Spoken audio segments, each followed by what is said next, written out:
Hello friends, welcome to skill up channel. आज हम Google sheet में डाटा वैलिडेशन के बारे में सीखेंगे कि गूगल शीट में डाटा वैलिडेशन क्यों ज़रूरी है और गूगल शीट में डाटा वैलिडेशन कैसे यूज़ करते हैं। तो सबसे पहले आते हैं कि डाटा वैलिडेशन क्यों ज़रूरी है। मिसाल के तौर पर आपके सामने ये एक शीट है और इसमें डिफरेंट लोग जो हैं वो डाटा एंट्री कर रहे हैं, यानी मल्टीपल लोग डाटा एंट्री कर रहे हैं। और लेट्स सपोज आप यहाँ आते हैं, आप यहाँ लिख देते हैं डिपार्टमेंट का नाम सेल्स, ठीक है। कोई और आता है वो यहाँ सेल्स डिपार्टमेंट लिख देता है, ठीक है। सेल डिपार्टमेंट लिख देता है। कोई और आता है वो यहाँ मार्केटिंग लिख देता है, ठीक है। और कोई और आता है वो यहाँ मार्केटिंग के स्पेलिंग जो है वो गलत लिख देता है, ठीक है ना, रॉन्ग स्पेलिंग लिख देता है। तो अगर आपको ये शीट ठीक करनी पड़े, इसको डाटा आपको वैलिडेट करना पड़े, तो आपको बहुत ज़्यादा टाइम लगेगा, क्योंकि यहाँ डिफरेंट लोगों ने डाटा एंट्री की और जाहिर सी बात है कई लोगों ने मिस्टेक्स भी करनी है और कई लोगों ने अपनी मर्जी के हिसाब से जो दिल में है उन्होंने वहाँ लिखना है। तो इस चीज़ के लिए हम डाटा वैलिडेशन यूज़ करते हैं ताकि शीट को एक प्रॉपर फॉर्मेट से डाटा एंटर किया जाए, एक प्रॉपर फॉर्मेट बनाया जाए और लोगों को मजबूर किया जाए कि वो उस फॉर्मेट के तहत जो है। तो अब हम आते हैं कि डाटा वैलिडेशन कैसे यूज़ करते हैं। तो सबसे पहले अगर आपने डाटा वैलिडेशन यूज़ करनी है तो आपने किसी भी सेल पे यहाँ पे क्लिक करना है जहाँ पे आपने डाटा वैलिडेशन लगानी है, और यहाँ पे जहाँ डाटा लिखा है यहाँ से आप जाएंगे और डाटा वैलिडेशन यहाँ पे आप क्लिक करेंगे तो आप यहाँ से जैसे ऐड, तो यहाँ से आप डाटा वैलिडेशन यूज़ कर सकते हैं। दूसरा तरीका जो है डाटा वैलिडेशन यूज़ करने का वो ये है कि आप सेल पे जाएं, यहाँ पे राइट क्लिक करें और नीचे एंड पे जाके यहाँ व्यू मोर पे जाएं।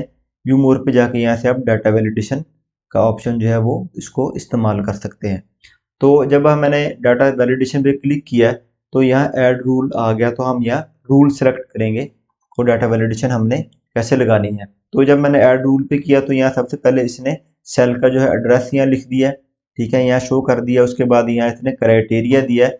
डाटा वैलिडेशन में हम ज़्यादातर ये दो क्राइटेरिया यूज़ करते हैं और बाकी क्राइटेरिया भी मैं आपको बताऊंगा कैसे यूज़ करते हैं। तो मैं यहाँ ड्रॉप डाउन सेलेक्ट करूँगा।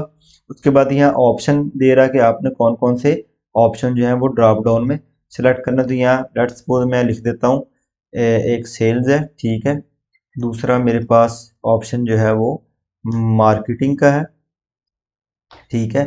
तीसरा ऑप्शन मैं यहाँ फाइनेंस का लिख देता हूँ, ठीक है ना।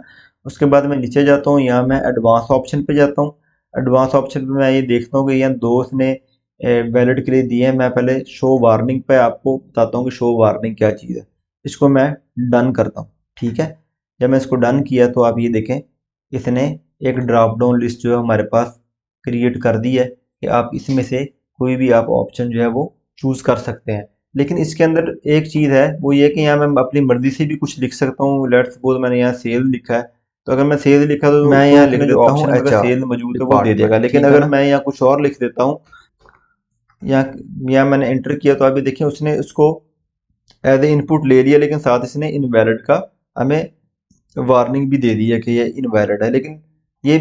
लेकिन मैं चाहता हूँ कि ये भी कोई ना लिख सके, सिर्फ वो चीज़ें लिख सके या वो ऑप्शन लिख सके जो हमारे पास लिस्ट में मौजूद है। तो मैं क्या करूँगा, मैं सबसे पहले इस पर क्लिक करूँगा, यहाँ से जो रूल है वहाँ नीचे जाके इसको एडवांस ऑप्शन पे जाके मैं इसको रिजेक्ट द इनपुट कर दूँगा, ठीक है। उसके बाद डन करूँगा तो आप ये देखें उसके बाद मैं यहाँ जो भी लिखूँगा तो उसको ये लिखने नहीं देगा। यहाँ मैं फर्ज कर HR लिखूँगा, तो अगर मैं इंटर करूँगा तो उसने कहा कि आपने रॉन्ग जो है एंट्री आपने पुट की है, आप इसको ठीक करें। तो मैं इसके अंदर से ही ऑप्शन जो है वो सिलेक्ट कर सकता हूँ। उसके अलावा मैं कोई उसके बाद अगर आप चाहते हैं कि इसको नीचे आपने कॉपी करना तो उसके दो तरीके हैं। एक तो तरीका है कि आप इसको यहाँ से पकड़ें और नीचे इसको ड्रैग कर दें, तो आप ये पूरी जो आपकी कॉलम है उसमें आपको ये डाटा वैलिडेशन लगा देगा। कंट्रोल Z करके मैं इसको बैक पे करता हूँ। दूसरा तरीका ये है कि आपने इसको यहाँ से राइट क्लिक करके यहाँ से कॉपी करना है, उसके बाद आपने ये कॉलम जो है नीचे इसको सिलेक्ट करना है, यहाँ से राइट क्लिक करना है, पेस्ट स्पेशल में जाके आपने डाटा वैलिडेशन ओनली कर देना। तो उस तरीके से भी आप इसको कॉपी और पेस्ट कर सकते हैं। अब आते हैं रेंज की तरफ कि डाटा वैलिडेशन में रेंज कैसे यूज़ करते हैं। तो मैं इस सब को सिलेक्ट करके डिलीट करता हूँ, ठीक है। अब दोबारा हम इस सारे को सिलेक्ट करते हैं, यहाँ से राइट क्लिक करते हैं, सबसे एंड पे जाएंगे और यहाँ से हम डाटा वैलिडेशन सिलेक्ट करते हैं, ठीक है। यहाँ से मैं ऐड रूल करूँगा। ऐड रूल करके आप ये देखें कि ड्रॉप डाउन पे जाके मैं drop down from A range करूँगा, ठीक है। ड्रॉप डाउन फ्रॉम रेंज करके मिसाल के तौर पर ये मेरे पास एक डिपार्टमेंट्स की लिस्ट है, मैंने इस रेंज में से डाटा वैलिडेशन लगानी है, यानी ये वाले ऑप्शन मैंने यूज़ करने हैं। तो मैं इस पर क्लिक करूँगा, ठीक है, और इस पर क्लिक करूँगा तो आप ये देखें, इसको मैं सारे को जब सेलेक्ट करूँगा और ओके करूँगा तो ये वाले सारे जो ऑप्शन हैं ये उठा के इसने इधर शो कर दिए मुझे कि ये वाले आपके पास ऑप्शन आ गए, ठीक है। नीचे मैं जाऊँगा, एडवांस ऑप्शन पे जाऊँगा और यहाँ से रिजेक्ट दी इनपुट करूँगा। अच्छा, उसके अलावा ये आप ये देखें, ये चिप जो है ना, ये डिफरेंट हमारे पास फॉर्मेट दे रहा है कि आपने किस तरह अपने डाटा वैलिडेशन शो करनी है। अगर आपने चिप फॉर्मेट में करनी है चिप फॉर्मेट में कर सकते हैं, अगर आपने एरो फॉर्मेट में करनी है तो सिर्फ ये एरो देगा इस तरह करके, अगर आपने प्लेन टेक्स्ट में करनी है तो प्लेन टेक्स्ट करेगा। लेकिन मैं चिप यूज़ करता हूँ इसलिए कि एक तो खूबसूरत भी लगता है और अलग से पता लग जाता है कि यहाँ आपने डाटा वैलिडेशन लगाई हुई है। यहाँ मैं इसको डन कर दूंगा तो आप देखिए पूरी इसने जो कॉलम है उसमें इसने हमें जो जो लिस्ट ये वाली मौजूद थी इसके ऑप्शन उठा के इसने हमें यहाँ दे दी।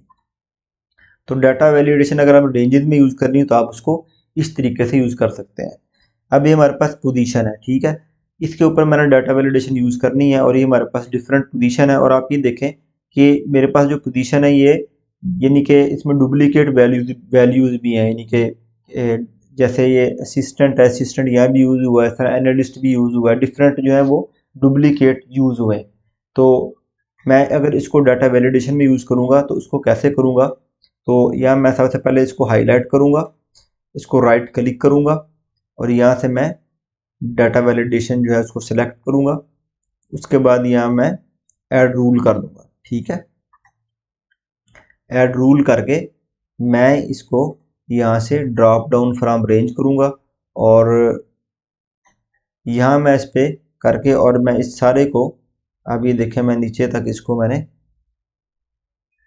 जहाँ तक ये लिस्ट है इसको करके मैं ओके करूँगा तो आप ये देखेंगे डुप्लीकेट वैल्यूज़ होने के बावजूद इसने यहाँ सिंगल वैल्यूज़ जो है वो पुट की हैं, सिंगल वैल्यूज इसने ली हैं, इसने डुप्लीकेट वैल्यूज नहीं, जितने ज़्यादा और इस तरीके से अगर आप ज़्यादा कॉलम नहीं लिए डाटा वैलिडेशन सिंगल सिंगल है वो तो आपको बड़ी आसानी से ऑटोमेटिकली डुप्लीकेट रिमूव करने की ज़रूरत नहीं पड़ती। यहाँ से मैं नीचे एडवांस में जाऊँगा, एडवांस में जाके इसको मैं रिजेक्ट द इनपुट कर दूंगा और चिप सेलेक्ट करके डन करूंगा तो आप ये देखें ये मेरे पास ये सारा ऑप्शन मौजूद है, ठीक है। तो यहाँ से मैं अगर ये लिखूंगा तो इसने देखें ऑटो कंप्लीट का ऑप्शन भी दे देता है, पहले बता देता है कि आप इसमें से कौन सा चूज कर सकते हैं। अगर मैं यहाँ से एम करूंगा तो आप देखें मार्केटिंग मैनेजर दे दिया, अगर मैं यहाँ से सी करूंगा तो सी से जो स्टार्ट होते हैं इसने ऑटोमेटिकली हमें दे दिए।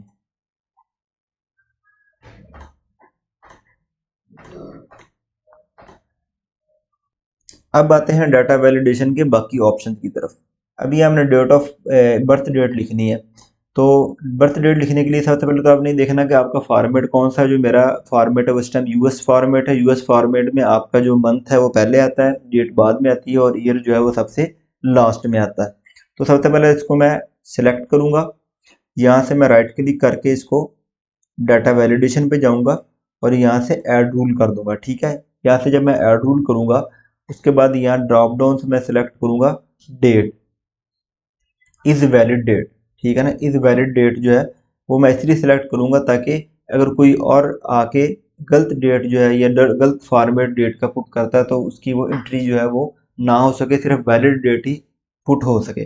तो वैलिड डेट का क्या तरीक़ेकार है, वैलिड डेट का तरीक़ेकार है कि यूएस फॉर्मेट में मंथ पहले आता है, लेट्स सपोज मंथ ये 4 है, ईयर जो है वो 4 मंथ है और डेट जो है लेट्स सपोज 15 है, डेट जो है मुझे पुट करने दी। अगर मैं इसके बिल्कुल रिवर्स करता हूँ, मैं जो है वो डे पहले लिखता हूँ, मंथ जो है मैं वो बाद में लिखता हूँ और मैं जैसे ये ब्रिटिश फॉर्मेट जो है उसमें लिखता हूँ 23। अब ये देखें इसने मुझे वार्निंग शो कर दी है कि आप ये वाला नहीं लिख सकते। अगर मैं या एडवांस पे जाके रिजेक्ट द इनपुट करूँगा तो ये मुझे इनपुट लिखने ही नहीं देगा।